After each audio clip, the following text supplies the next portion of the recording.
Merci beaucoup d'être venu. Thank you for coming. Thank you for joining us. My name is David Malone, and it is an honor for me to work here at IDRC. We are here today to talk about the Arab Spring and the aftermath of that. Simultaneous translation is offered. If you wish to ask a question in French, please feel free to do so because our guest, Robert Malley, is fluent in French and he will surely answer your question in French. And he may answer in French or English, but in any event, it's going to be translated.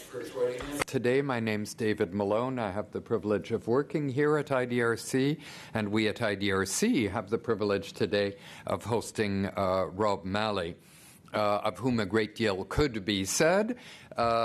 He directs the program on the Middle East and North Africa of the International Crisis Group, which, as you know, provides very high-quality analysis of country and regional situations pretty well all over the world. Rob, who has a very distinguished academic past at Harvard, Yale, and Oxford, did his PhD on, or his DPhil, in his case, on Algeria. So the work IDRC supports at ICG on North Africa probably is close to his heart. He was the principal advisor to President Clinton in the White House on Middle East issues and within the National Security Council. And he's been with the International Crisis Group since 2002. Without further ado, I'll turn over the podium to him, and he and I will both look forward to your questions or remarks later. There are a couple of microphones in the room, and when we get to that stage of our proceedings, I'll ask people to go to the microphones and identify themselves. Rob, over to you.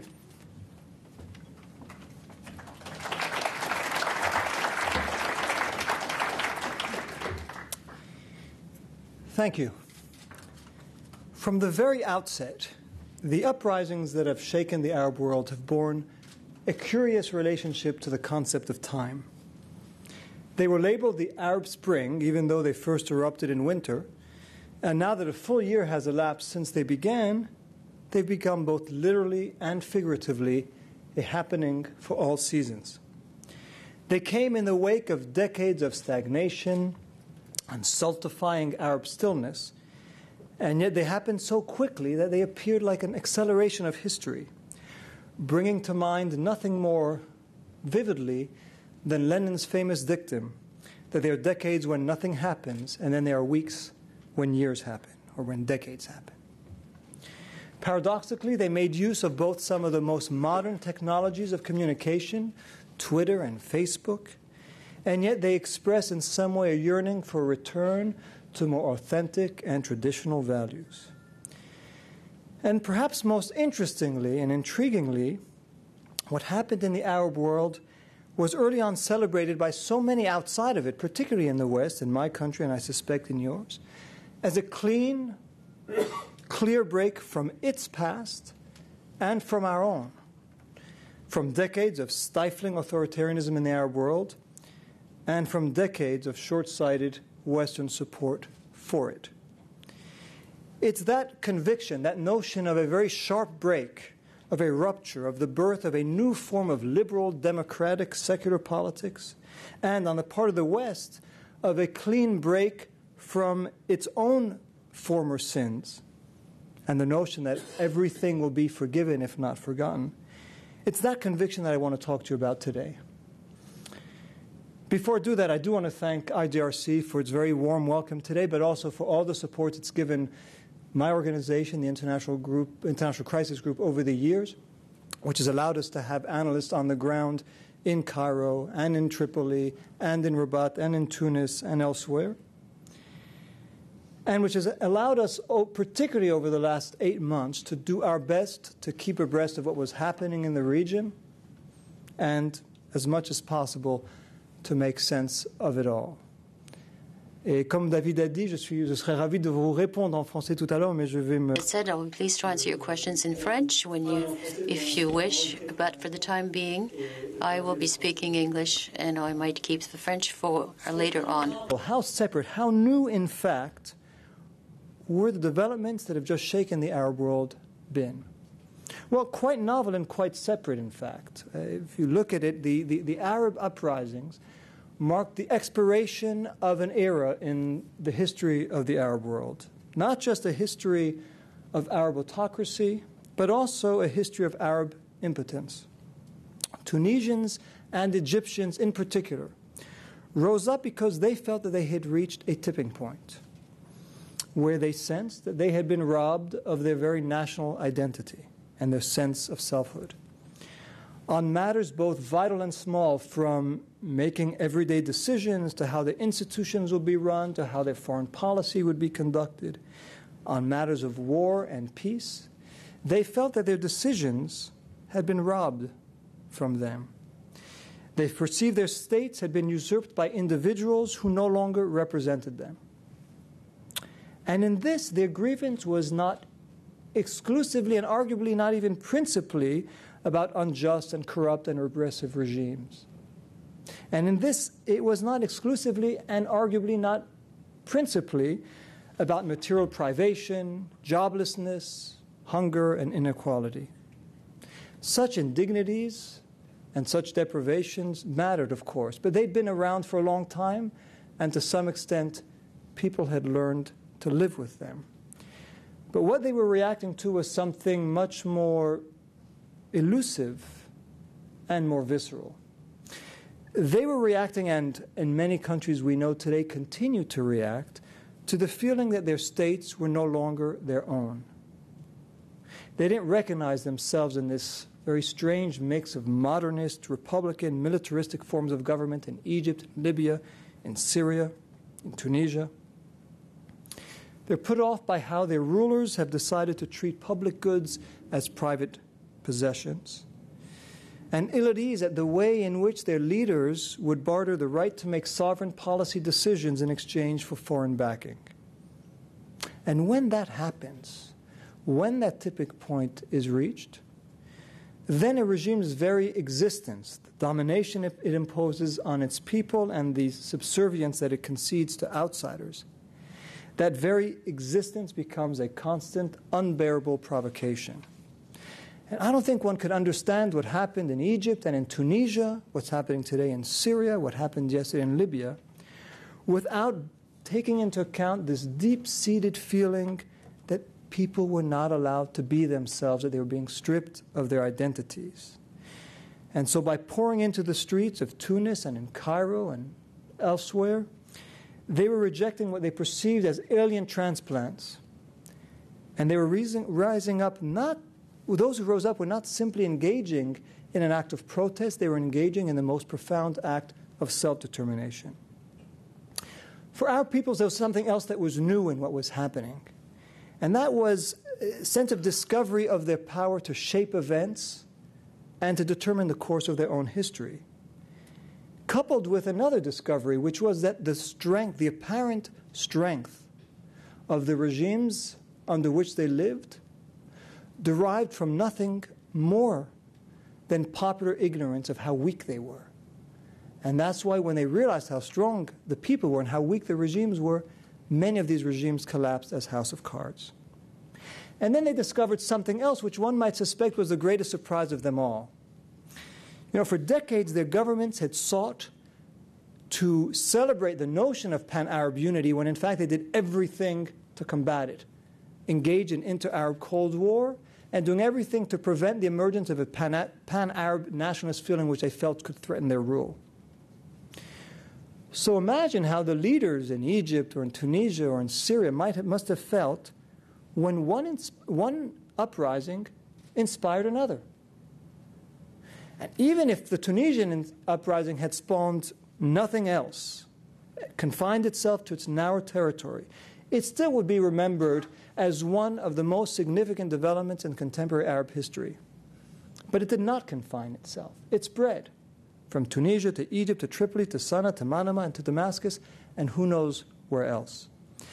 And it's not just the idea of an uprising that's been propagated. It's not just the notion that you, in fact, can defy rulers who've been in power for decades. It's the techniques, it's the methods of defiance, it's the inventive practices that found their way, and you could even hear it in the slogans that are echoed from Tunis to Damascus to Yemen. So Arab rulers who extolled Pan-Arabism in order better to bury it found themselves confronted by that very emotion and that very cross-cultural and cross-moral solidarity. So to sum this up, Arab peoples or Arab states suffered from a curse that is even greater than poverty or autocracy or repression. They had become counterfeit, perceived as by their own people as alien, pursuing policies that are hatched from afar and that have little bearing with what their peoples were aspired to. In that sense, the Arab uprisings were a way and are a way of saying farewell to all that. But did they really say farewell to the past? Did they really divorce themselves from their own history? That belief in a distinct then, which is completely different from a particular now, is understandable. It's nothing uncommon, but it's also often misleading and unwise. William Faulkner once said, "The past is never dead, it's not even past." And I think that's what we're witnessing today. You witness it every day in Egypt, from where I just returned, where what people called the deep state, the military, the army, the intelligence services, the security services, continue to vie to preserve their special status and the privileges that they've acquired over decades. Now, there's a degree of mendacity and greed in their desire to hold on to power, but I think it would be wrong to simply reduce it to that.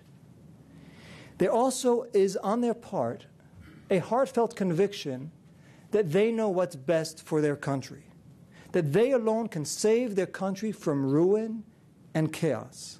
They alone could preserve their country from the ill designs of foreign entities bent on their country's destruction.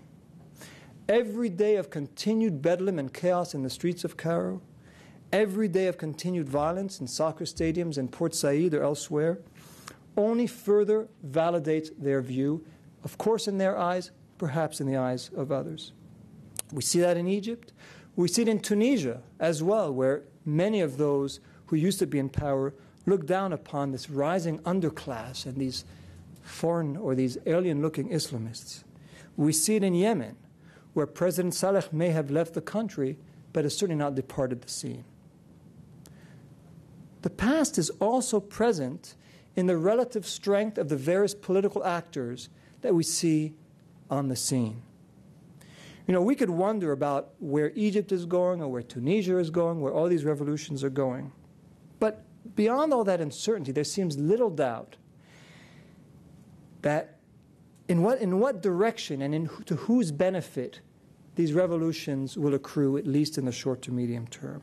The demonstrators, the young demonstrators on the streets of Cairo, Tunis, challenged the status quo. They ignited a revolutionary spirit, and they even paved the way for a different redistribution of power. But what they possess in enthusiasm, what they possess in stamina, they lack in history, they lack in political roots, they lack in what stems from long-term experience. And so for now, the outcome of these Arab uprisings is far more likely to be determined by the forces that existed before the revolutions occurred than by those who launched them. The immediate future in Egypt and elsewhere is more likely to be played out in a complex tug-of-war, tussle between the army, remnants of the old regime, Islamists, all of them who are players who have roots, who have a history in their country, and who have the ability and the experience to play politics, than it will be by the young demonstrators who were captured on our TV screens. And that was shown obviously in the recent parliamentary elections in Egypt, where the Islamists prevailed and the Salafists prevailed.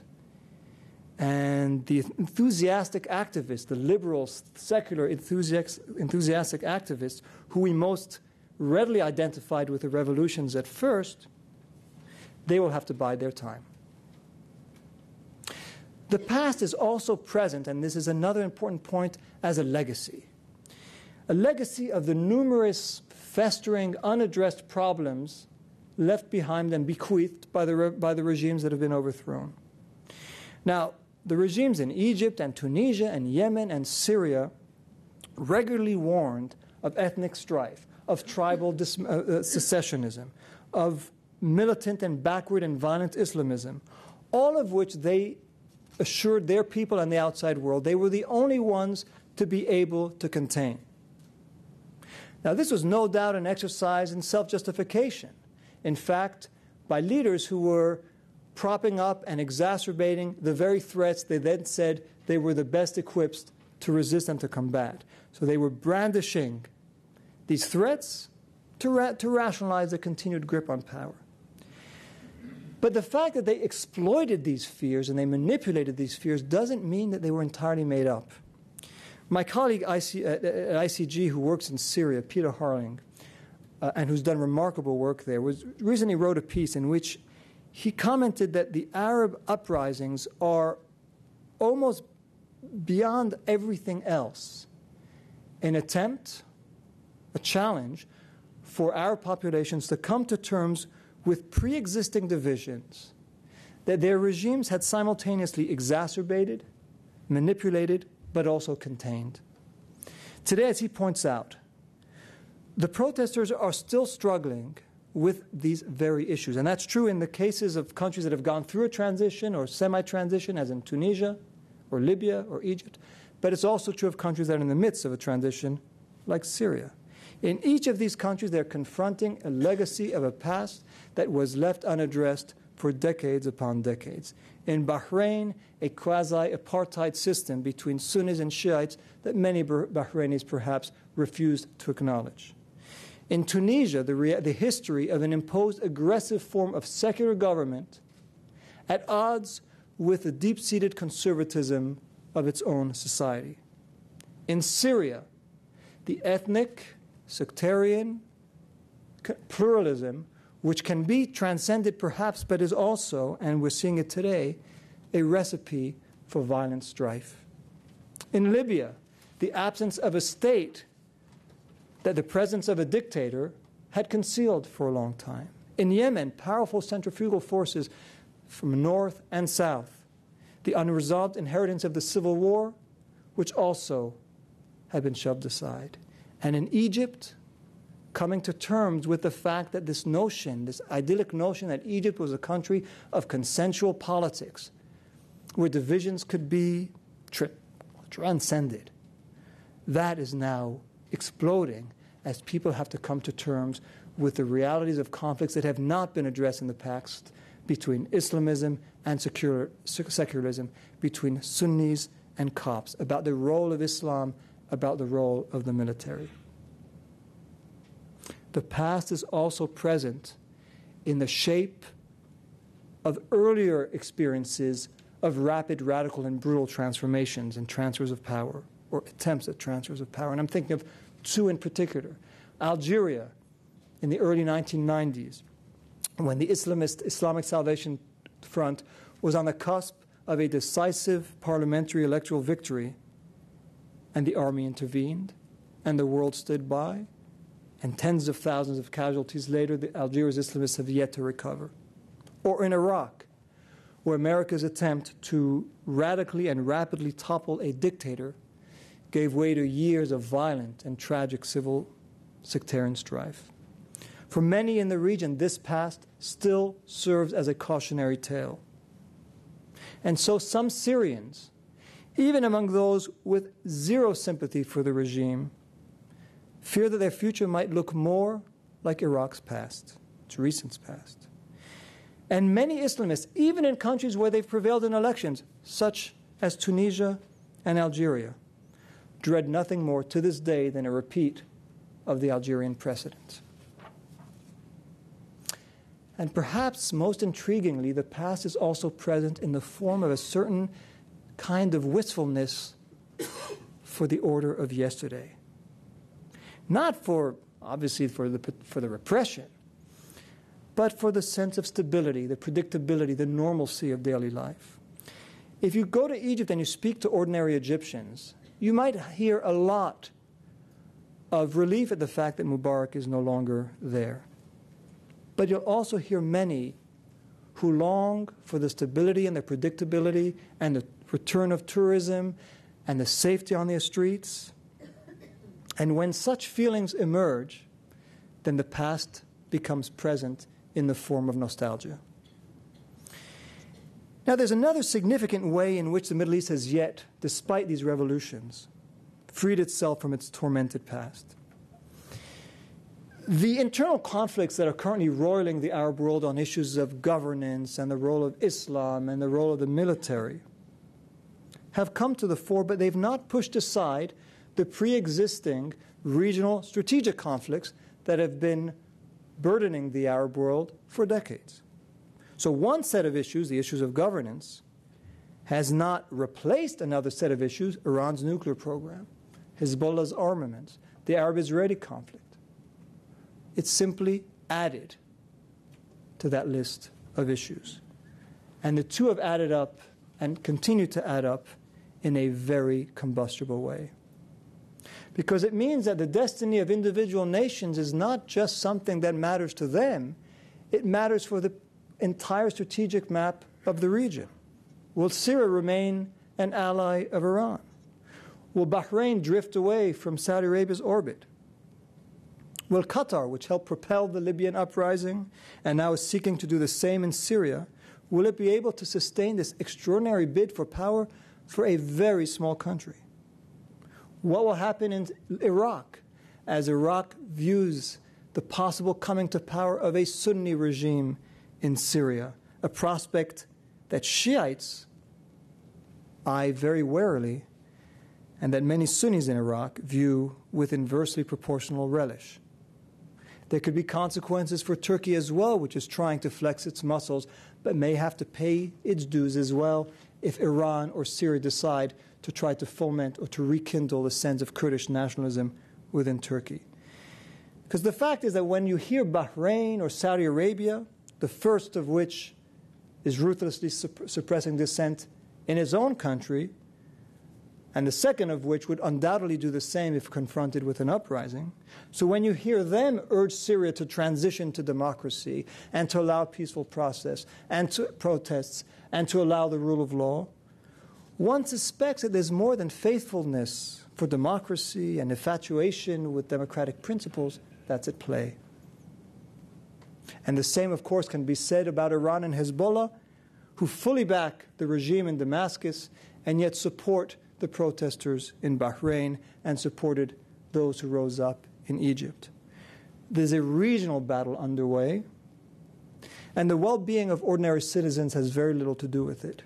Instead, all regional actors and some outside actors as well seek to take advantage of the chaos and the tumult and the flux in domestic situations in order to advance their more long-standing regional goals.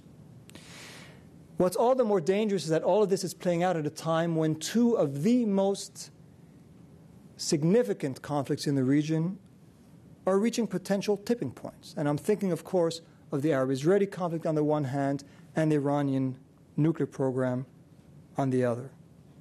In Iran, and in the case of its nuclear crisis, a collective march of folly could lead down the path of widespread conflagration.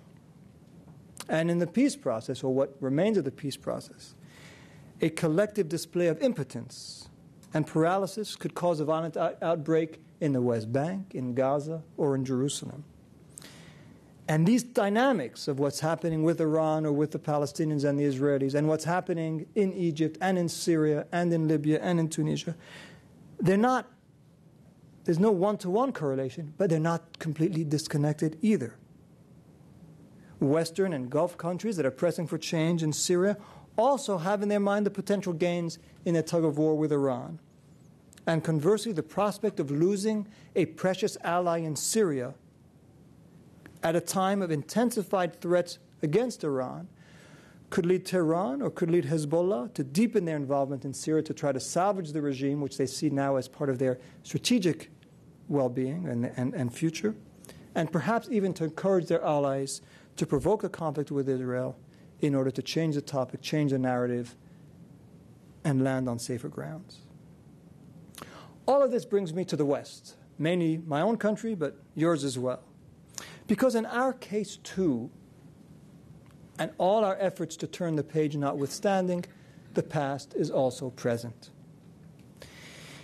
In what one can only describe as an extraordinary exercise in self-absolution, the West has acted as if it were writing a blank slate, as if by celebrating the achievements of revolutionaries around the Arab world who toppled the very autocrats the West has doggedly defended for decades, it could absolve itself of all its earlier complicity.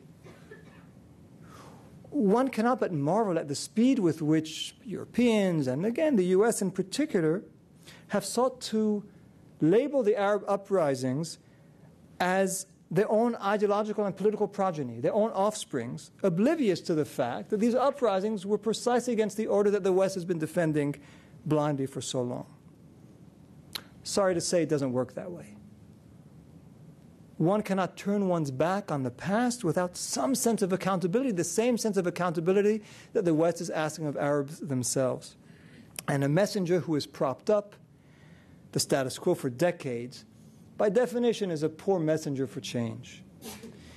And so for all of its self-congratulatory mood, the West is going to have to come to terms with a history that continues to weigh heavily on its credibility, on its effectiveness, that fuels suspicion, and that casts doubts on its motivations to this very day. Just one example. Over the last few weeks, there's been a fight between the Egyptian authorities and international non-governmental organizations over foreign funding and the fact that they weren't registered. The offices have been raided. Some of their officials have been prevented from leaving Egypt. Now, for those of you who travel to Egypt, ask around, and I think you'll be hard-pressed to find many Egyptians taking the side of Washington or the West in this fight, even though the fight is not really just about international NGOs, it's about their own civil society. Of course, the military is exacerbating the feelings of xenophobia, exploiting anti-American feelings, feeding the notion that the U.S. is acting against its interests. Of course, all of this is pretextual and self-serving. But don't be mistaken. It's playing on very fertile ground. And there's more than that. Western leaders say that they've learned the lesson of the past, that they're turning the page, that they no longer will sacrifice their values to promote their interests. Indeed, they claim there's no longer a contradiction between values and interests anymore. Really? How vehemently has the West condemned what's happening in Bahrain, where the shadow of Saudi involvement and the U.S. naval base and the specter of Iranian influence looms? And ask yourselves, how strongly will Western countries, and I will focus again on the U.S., react if those dogs that haven't barked yet finally find a voice? Protesters in Jordan, perhaps, or in Saudi Arabia, maybe even in Palestine. Can we really say that our interests no longer are at war with our values? So the past is not only present. Again, to quote Faulkner, it's not even really past. Last September, in the New York Review of Books, my colleague Hussein Agha and I wrote an article which we called The Arab Counterrevolution. This was September, only a few months after the uprising had begun. And we wrote the following. Since Mubarak's ouster, everything that has happened in the region has offered a striking contrast with what came before. Protests turned violent in Yemen, in Bahrain, in Libya, and Syria. Foreign nations are involved in each of these conflicts. Ethnic, tribal, and sectarian divisions have come to the fore. Old parties and organizations, as well as political and economic elites, contend for power, leaving many protesters with the feeling that the history that they not long ago were making is now passing them by. Amid rising insecurity, there's fear, confusion, and a sense of foreboding In many places, there's blood, threats, and doubts. People once thrilled by the potential benefits of change are dumbfounded by its actual and obvious costs. Revolutions devour their children. The spoils go to the resolute, the patient, who know what they are pursuing and how to achieve it. Revolutions almost invariably are short-lived affairs, bursts of energy that destroy much on their pathway, including the people and ideas that inspired them. So it is with the Arab uprising. The self-styled democratic activists who first rush onto the streets and face television cameras lose out in the first skirmishes that follow. The members of the general public might be grateful for what they had done. They often admire them and hold them in high esteem, but they do not feel they're part of them. The usual condition of a revolutionary is to be tossed aside. At the time, Hussein and I were taken to task by some for what they deemed our excessive and premature pessimism, claiming we were passing judgment on a chapter of history before the ink with which it had been written had dried. We found it a somewhat curious charge, mainly because we didn't intend to be either pessimistic or optimistic, but to paint a picture at the time of the dynamics as we saw them. But the question and the criticism stayed with me. And since then, I've thought long and hard about this balance between optimism and pessimism, and for the most part, without success. But for help, I've turned to my late father, an Egyptian who left his country many, many, many decades ago, turned his back on his own homeland, never quite recognizing himself or feeling at home or comfortable with this stuffy, stultifying, stagnating politics. And I've thought, what would he have thought?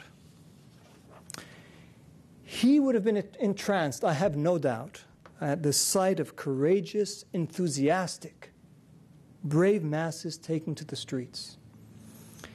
He would have been exhilarated, I am sure, at the awakening of politics, the apparent crumbling of a regime for which he felt little but repugnance and shame. He would have asked himself where all that energy had been all those years, how deeply it must have been buried, and by what miracle it suddenly had been unearthed. But I believe there also would have been anxiety. He would have looked askance at the rise of this new unfamiliar breed, worrying Islamists. For reasons that I only partly understood, he never really understood or was comfortable with. I guess they were not really his type.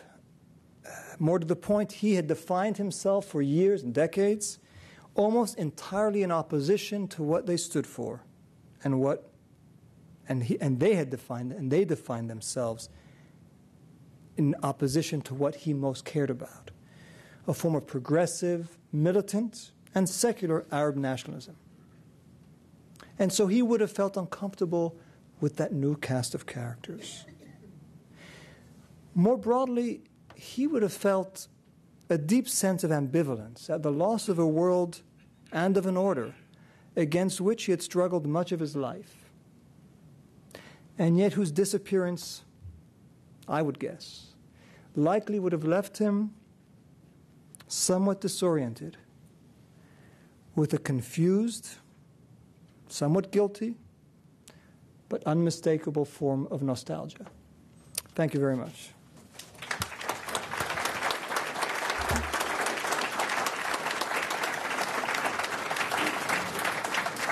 Thank you very much, Rob. Now, we're going to ask those who would like to make an intervention or ask a question to go to the microphone there or the one over on my left.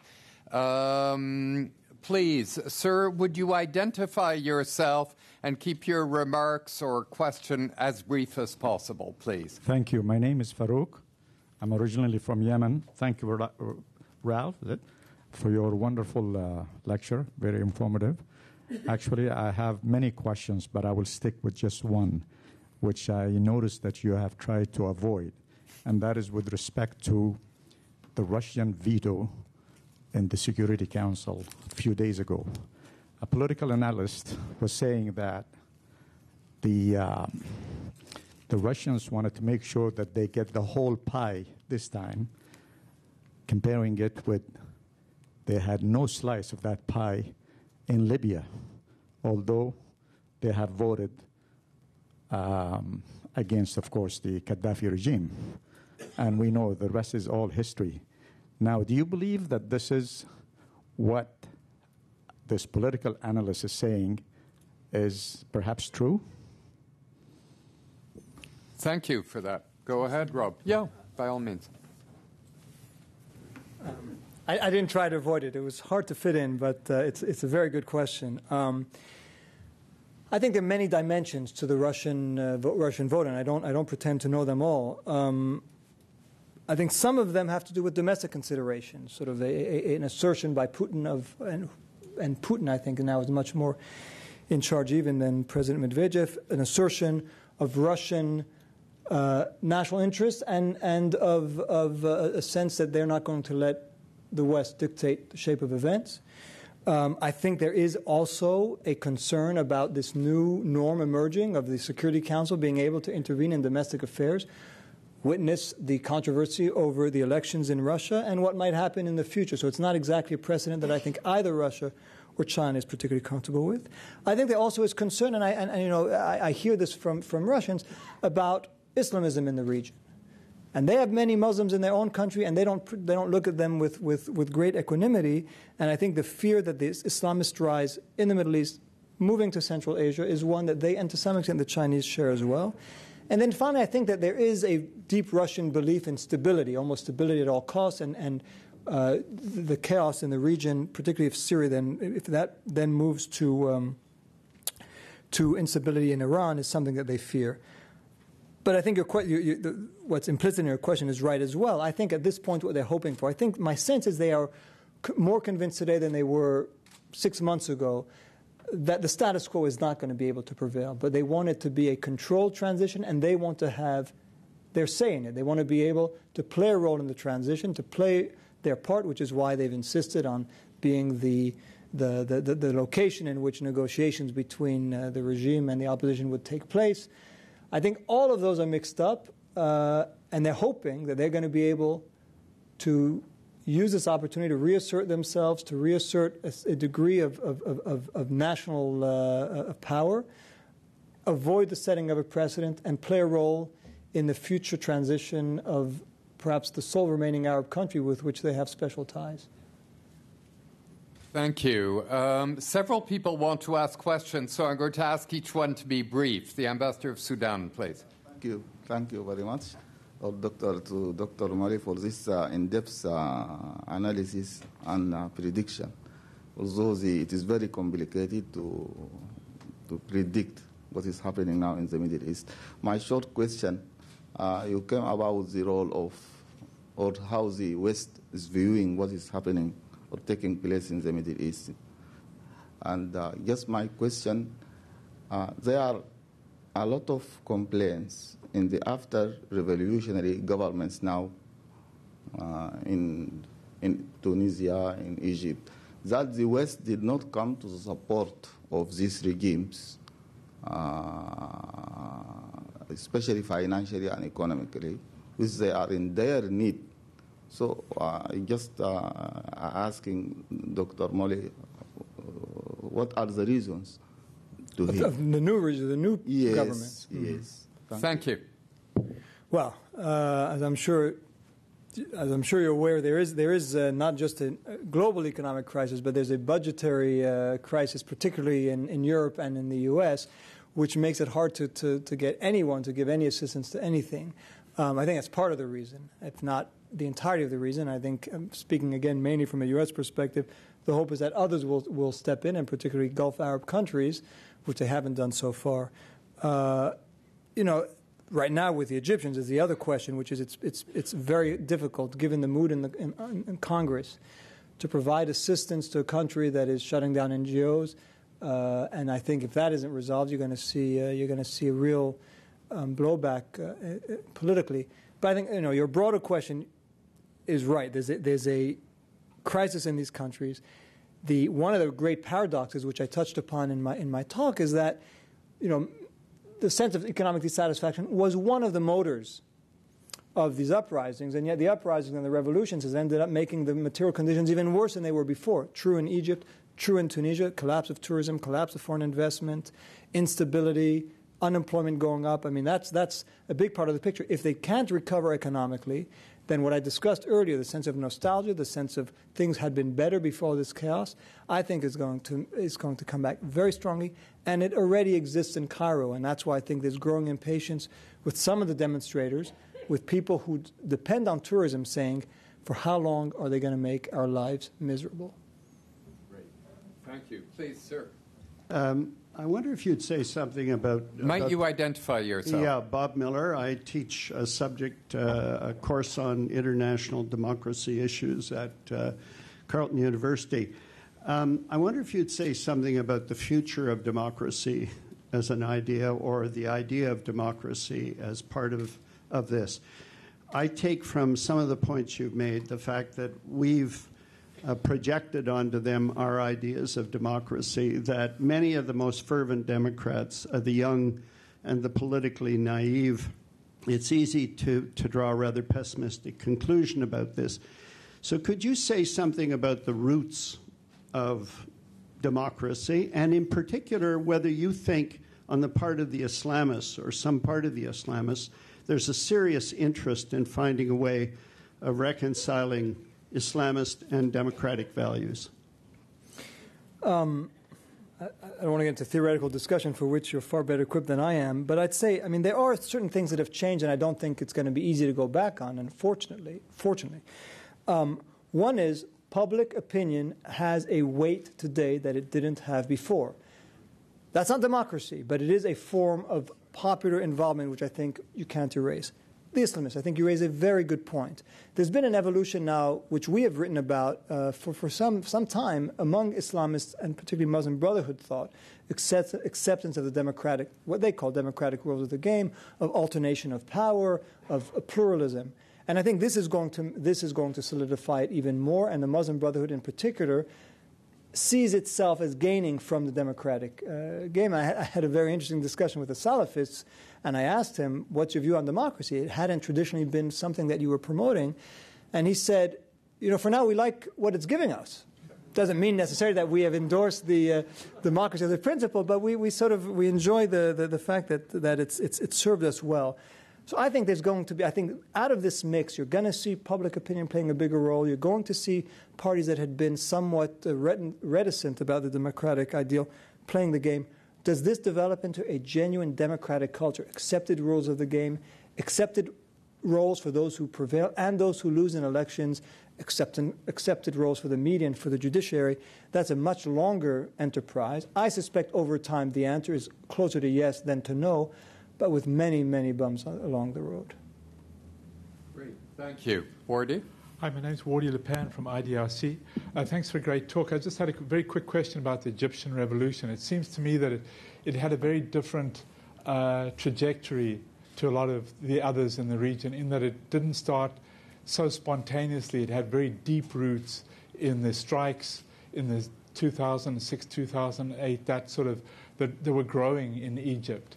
And wondering how you think that might lead to a different trajectory for Egypt as opposed to some of the others in the region, which seem to be a lot more spontaneous and reacting to what was happening elsewhere, whereas Egypt seemed to have its own driving force much deeper. Well, I think every case is particular, and you could make that. Yemen, there was a history of popular strife before. Tunisia, there have been strikes, not to the extent of Egypt. If and when things happened in Algeria, you could also say that things had started in the 1980s. So I think you're right that Egypt is special, but they all are special to that extent. I think where I thought you were going with the question, what I think is particularly worthy of watching in Egypt is that you're right, there was that sort of revolutionary instinct history, and there was the rising up in the streets. But there also was a military coup. And in the end, it's unclear which of those two has prevailed. In some ways, the military piggybacked on the popular discontent to preempt what could have been a much, much more radical outcome. And they managed to obtain an outcome which for now they're comfortable with, which is to get rid of Mubarak and his intended succession to his son, but to remain, at least to have the levers of power as they see it. How those two things coexist, the military coup and the popular uprising with the roots that you evoke, that's going to be a big part of the challenge in coming time. And of course, the Muslim Brotherhood is going to have a key role to play with it. They're strategically located at the intersection of the two, making a deal with the military, but keeping their finger very much on the pulse of the street. And I think what happens in the future of Egypt is going to be determined by that triangle: what happens on the street, where the Muslim Brotherhood wants to go, and where the SCAF ultimately ends up. Great. I'm going to ask those in the audience no longer to come to the microphones. Those who are there will try to get to, but that will depend on how brief the interventions of those before them are. So, sir, over to you. I'll be quick. Thanks for the great talk. My name is Yusuf Rashid from the Department of Foreign Affairs. You talked about how the old regimes stripped people of their identities, didn't allow them to express themselves. It seems to me that one of the ways they could was to be involved in organized religious movements. Now that those, and one of the ways those movements, I guess, defined themselves was opposition to the regimes. Now that those restraints have been removed, I'm wondering how you think these movements will evolve, particularly with regards to being involved in governance. I mean, that's obviously the big question. I think several things to comment about. I'll try to be brief in my answers too. You're right. The one vehicle, the one avenue that people had to express themselves and to feel themselves was in the mosque, and it was religion. And we saw that very much in Algeria. I witnessed it in the 1980s and 1990s, and it was true in Egypt. Regimes that claimed to be secular were doing sort of great favors to the Islamists. How are they going to adapt now that they're out of the shadows and out of the cold? I think that's what they're coming to terms with themselves at a much faster pace than they thought they would have to. Their main priority for now, I think, is to reassure the domestic public opinion, those in the public opinions who are not comfortable with Islamists, and to reassure the outside world. How they're going to do that and manage an economic situation which is close to catastrophic, a lawlessness which is also close to catastrophic when they don't really have experience in governing. They have very good experience in opposition. They don't have that experience in governing. I'm not sure, and I think that's one of the major risks in these transitions is if they find that they are not capable to satisfy the needs of the people who brought them to power, what happens next? At that point, do they decide that they want to focus on more quote-unquote populist themes, the social, the values, the moral, the foreign policy, because they can't deal with the immediate problems of governance? Or do they find ways of building coalitions and bring others in who can help them deal with those problems, assuming those problems are solvable in the medium term in any event to begin with? I think that's a challenge. I don't have an answer, but they know that they're facing this challenge, and at this point they're trying to be extremely careful in how they manage it. Thank you. Sir? Moi, c'est Mamadou Diallo. Je suis chercheur. Mamadou Diallo, independent researcher. I'm concerned mostly by one very interesting question, Israel in this region. We saw that the international community, let's say the West, was very open to the political Islam, that is, Islamists took power and there were no problem. Egypt, the Mubarak regime, was supporting Abbas, the Hamas, while the Muslim Brotherhood supported more Hamas than Abbas. So there is a reconciliation underway on the Palestinian territory. Yesterday they signed it in Qatar. Benjamin Netanyahu, the Prime Minister of Israel, always said that he could never negotiate with Hamas. So my question is that Arab Spring, what is the influence in the Israel-Palestine conflict? And when we accepted that the Islamists are getting to power, will they accept Hamas? If not, do we have to expect a conflict? That was my question. Very good question. Difficult to answer briefly, but regarding the the impact of the Arab Spring on the Arab-Palestinian conflict. No immediate effect, but a certain one, though, at two levels. Like I said earlier, the Arab public opinions right now will be more able to express themselves. So the regime will not be able to play the games they used to play before. We will not have an American president calling the Egyptian president to ask to do something and it's done. No, there is a public opinion that will have its voice heard. And I think that it will weigh in the balance. I don't see any drastic change for the short term, but in the long term, I think that the West and Israel must understand that they don't have the capacity to play with the regimes now because the public opinion is there. And I think we understand it in Israel. Now, the second question is also extremely important. I just came back from Israel and the West Bank and Gaza. It is obvious that Hamas nowadays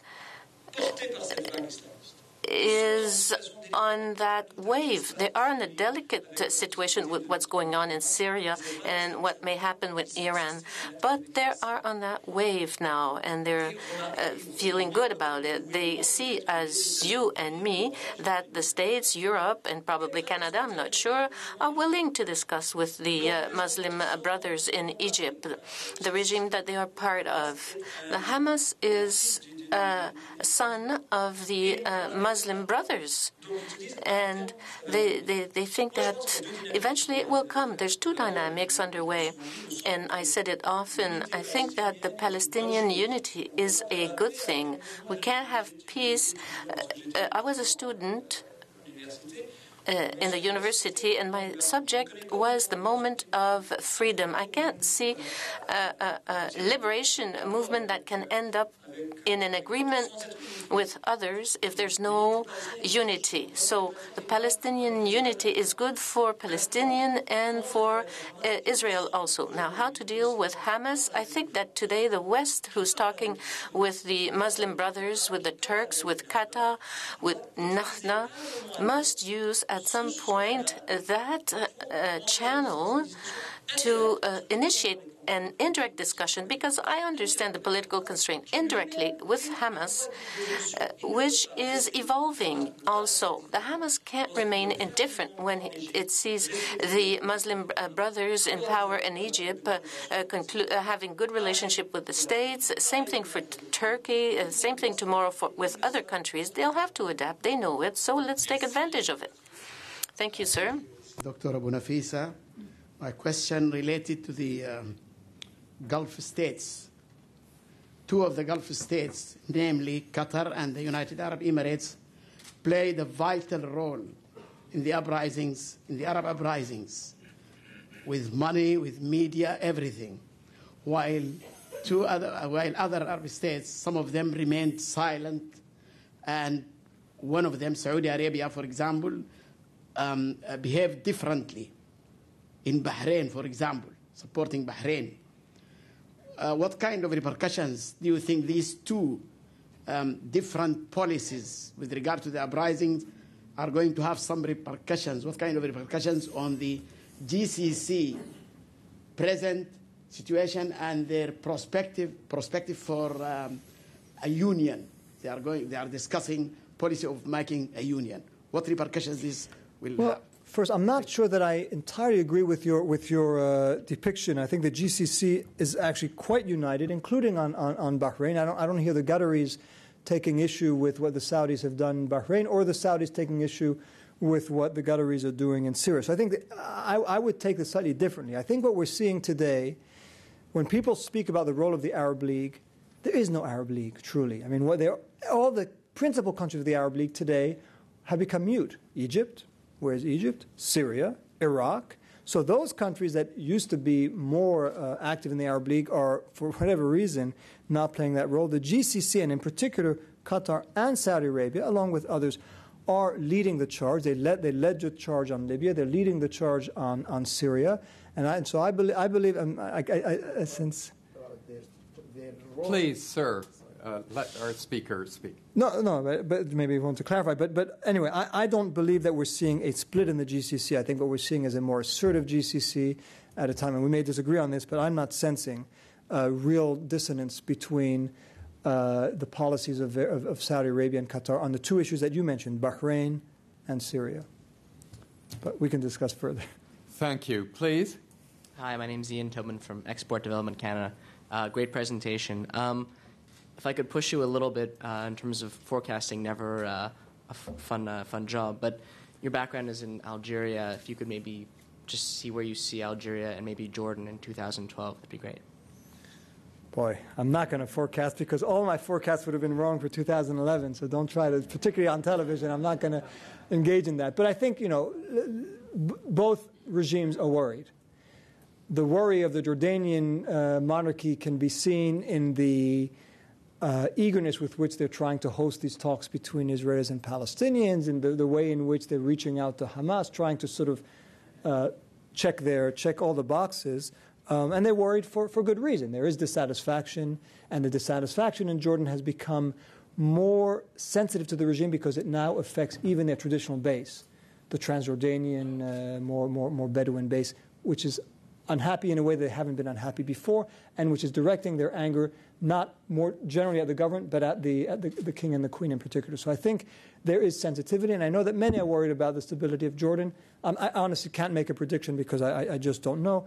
Algeria, they went through a difficult phase in the last year or so. They seem to have been able to overcome that, but they too are nervous. Witness how Algeria now is trying to reach out to some of its neighbors, how it's trying to make sure that the protests don't rise, don't spread. If and when they spread, I suspect that things could be, and we're working on a report on this as we speak, I think the situation in Algeria could very, very quickly descend into chaos because of everything that is now restraining things, which is fear of a repeat of what happened in the 90s, the division of the opposition. Once that they let loose, I think things could get quite dangerous for the regime quite quickly. But so far, both those countries nervous but holding on. Please, sir. Merci. Mouldi Sakri, je suis diplomate tunisien. Diplomat from Tunisia. I had the opportunity to live in several countries in the world. In Ethiopia, I saw the fall of the regime there. I was in Iran. I spent years there. I lived in that big country. I lived in the West, too, in Italy, a great democracy. I'm here now in Canada.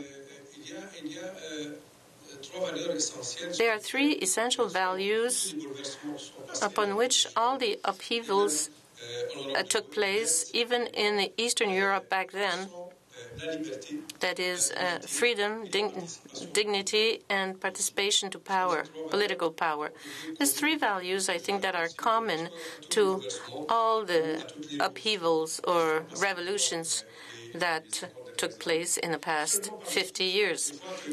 And it's only afterwards, when the political regimes are defeated, the new regime come back to the true values of each society. And we saw that Iran took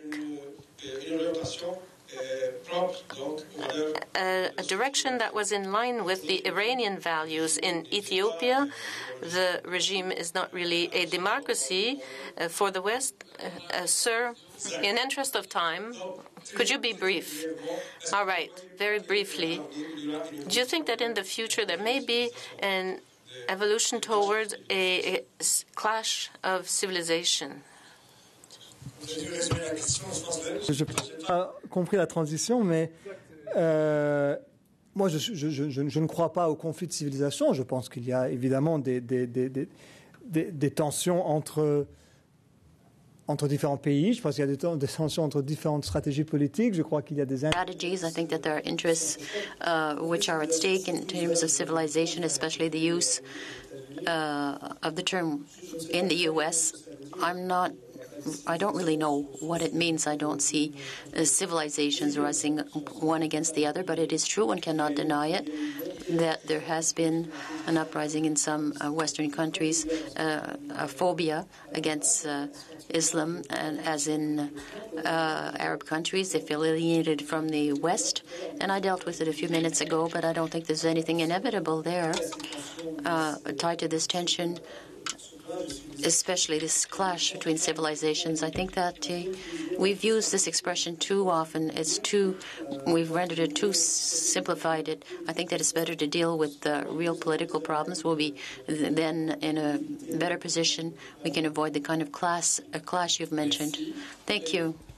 My name is Michael Murphy. I'm the former country director of the NDI Palestinian program, and many of my friends are currently being detained by the Egyptian government for promoting democracy in Egypt.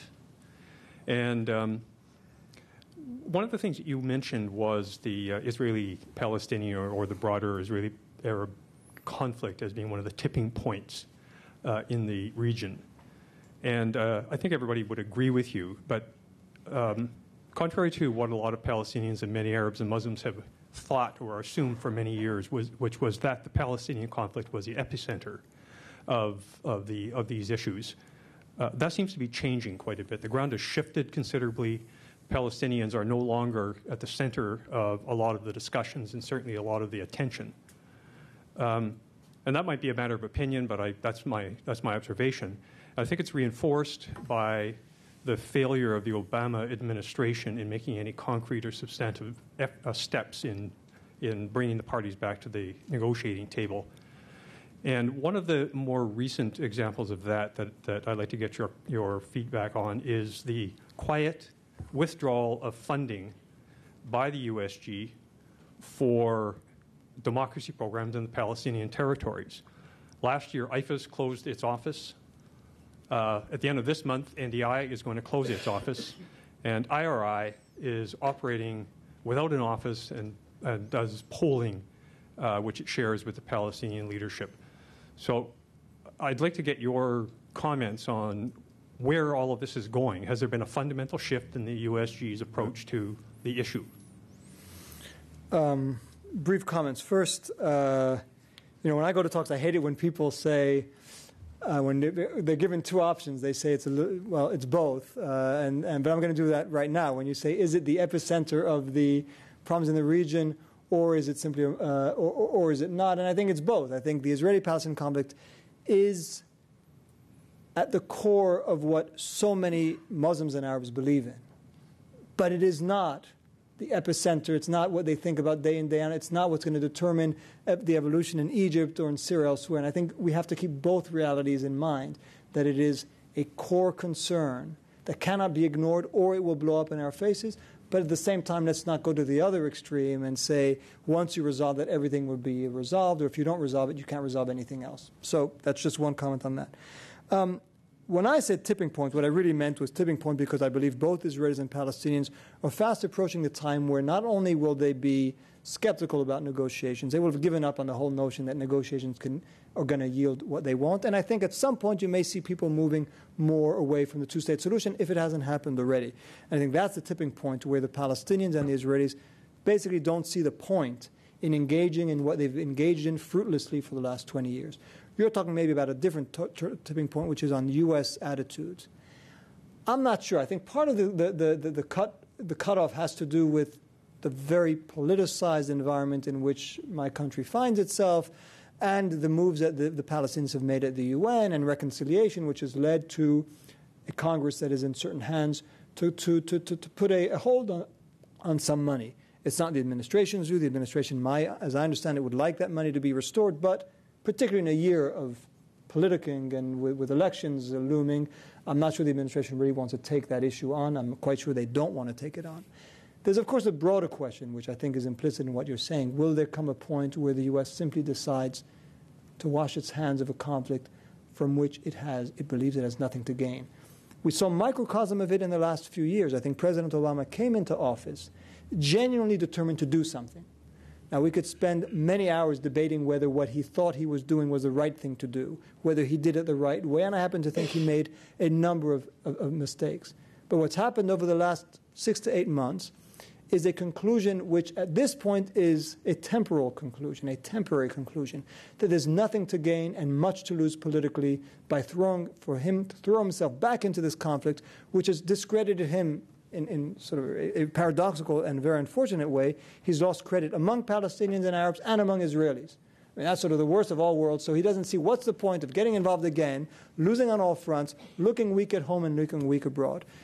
Whether this sort of becomes the norm, and you're going to see the next president and the one after that deciding increasingly, I don't want to deal with this problem. I mean, it's just a political headache. I'm not sure, and the reason I'm not sure is because I think you can try to run away from the Middle East, but the Middle East tends to catch up, and in this case, I think if we do nothing, as I said earlier, the prospects of a conflict at some point in Gaza, in Jerusalem, or in the West Bank will rise. And at that point, because our interests are involved, the U.S. is going to have to come back in. So, yes, I think there's fatigue. There's definite fatigue of the Israeli-Palestinian process, which translates into financial cutoff and in political distancing. I'm not sure that it could last for all that long. Thank you. Bruce? Yes, Bruce Mardor. I'm retired, but I was executive director at the African Development Bank in Tunis last year, so I actually lived through, or at least the latter parts of the revolution that started it all off. And I thank you very much for your presentation, and from the broad lines, I'm very sympathetic with what you're saying. But in the case of Tunisia, I think that you may have underplayed. I mean, there were basic economic and revendications. Like it was, I think, probably partly provoked by the what you referred to as the privatization of public goods. I think some of the more extravagant examples of the family had become public, and even the WikiLeaks by your ambassador just prior to Christmas was part of the things that were being cited. But there were lots of really serious economic concerns, not because things were getting worse, but just the social media and everything allowed people to sort of mobilize more easily. On the other hand, the Islamists in Tunisia did have a more active repression of the mosque than I think from what you said on Egypt and elsewhere. So there was a serious maybe underground side on that. They weren't part of the demonstrations, but I think it would have been unrealistic to expect that not to be a major factor, and nobody did expect them to not show up very big in the elections. But I think the other aspect, the secular types basically sat on their hands and expected the elections. They didn't campaign in the countryside. So they also had personality quarrels, so that it's not really surprising. The Islamists, as I understand it, only got 34% of the vote and 41% of the seats. So people keep saying they want a majority. They're actually quite a ways away from that.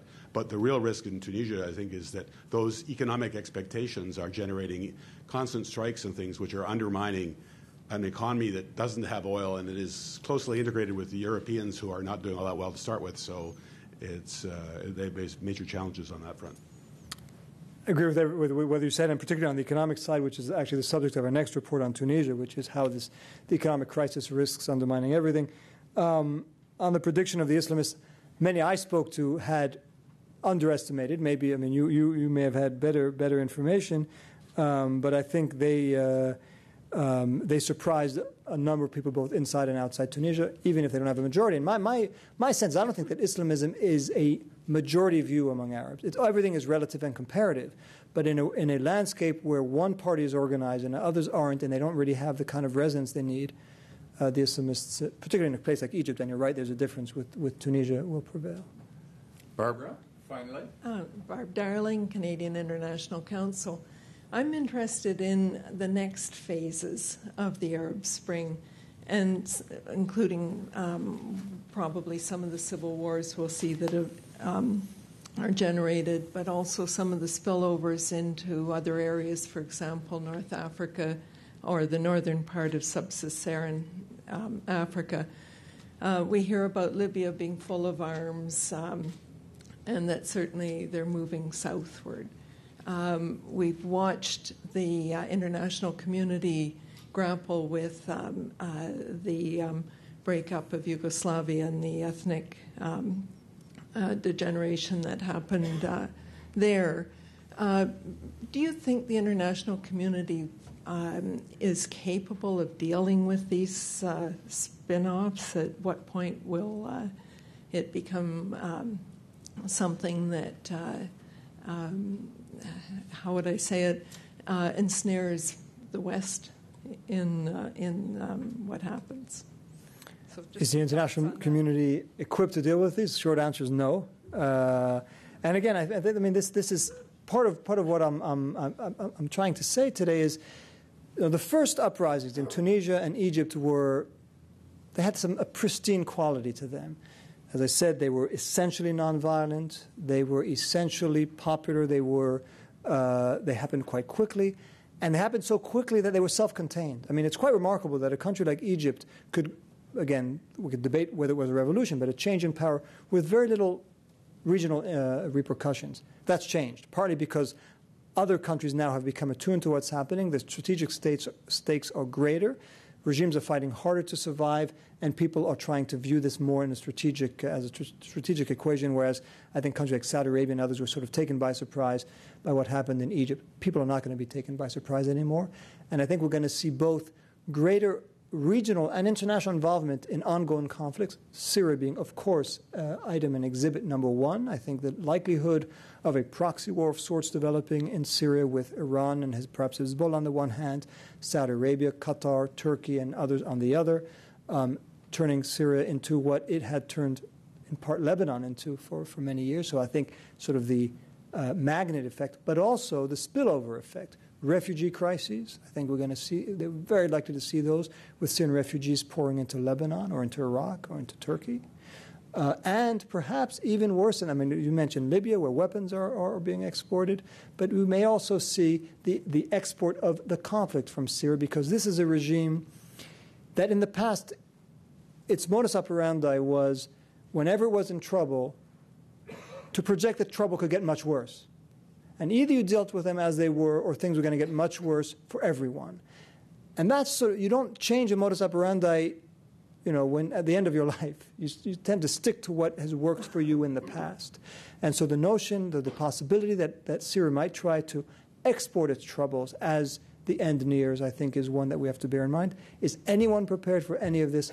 I doubt it very much. Even if they wanted to be prepared, I'm not sure how they could be. But I don't sense in my discussions that people are taking a very cold, hard look at what will happen if Syria both implodes and explodes at the same time. What does it mean for Iraq? What does it mean for Lebanon? What does it mean for Turkey? What does it mean for all of us? And that's why I'd say 2012 is likely to make 2011 look like a picnic. Terrific. Well, Rob, thanks so much.